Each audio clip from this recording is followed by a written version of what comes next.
Welcome to the World Aquatics Championships Fukuoka 2023, where top athletes from around the world are competing in hot competition. But not just the competition, it's hot here in Fukuoka. So I'm going to introduce you to some goods that help you stay cool even in a hot Japanese summer. Good day. こんにちは。こんにちは。暑いですね。暑いですね。その暑さで対策するグッズはいろいろあるんですね。はい、こんなにあります。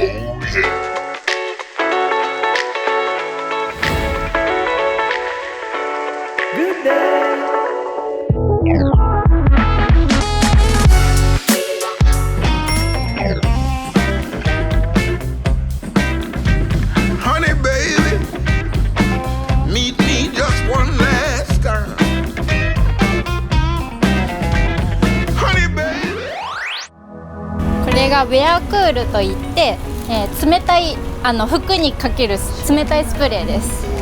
で種類が、冷たい、スプレー、すごく冷たいオニクールと、虫除けプラス。いいね、気持ちいい、気持ちいい。Shall I spray you? Let me spray you.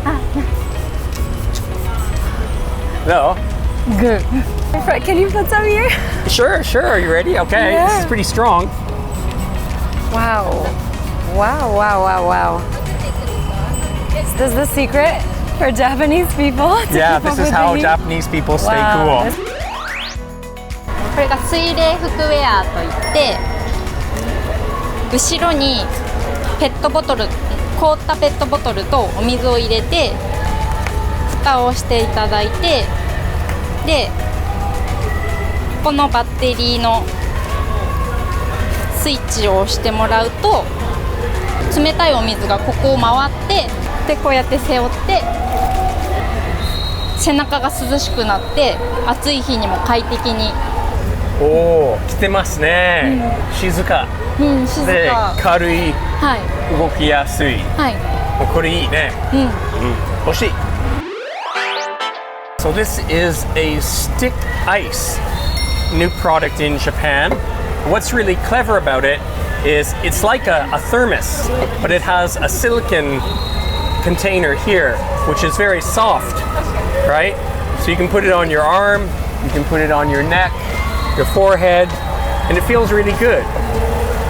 And it lasts a long time. It lasts a whole day. You can put it back in, closes, and put it in your bag. Very convenient. これはクールネックファンと言います。スイッチが2つあって、ここのボタンを押してもらうと、こことここから風が出てきます。で上のボタンを押すと、この銀色のプレート部分が冷たくなります。ニックさん、つけてみてください。Hey, can I try? Okay. Try. Oh, wow. The back is really cold. すごく冷たいね。プレートで。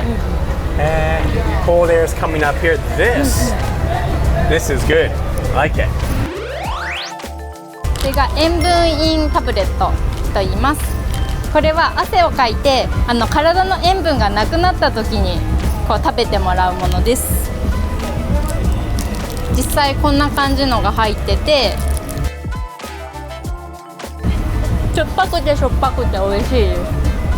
この中に塩分と、クエン酸とかビタミン C、ビタミン B、ブドウ糖などの栄養素が入ってます。And very hard. Will last a long time. 美味しい。美味しい。これ好き。私も食べていいですか？どうぞ。Of course, the best way to beat the heat is to stay out of the sun. But if it can't be avoided, at GooDay they have all kinds of really cool products that can help you beat the heat, and tax-free for overseas visitors.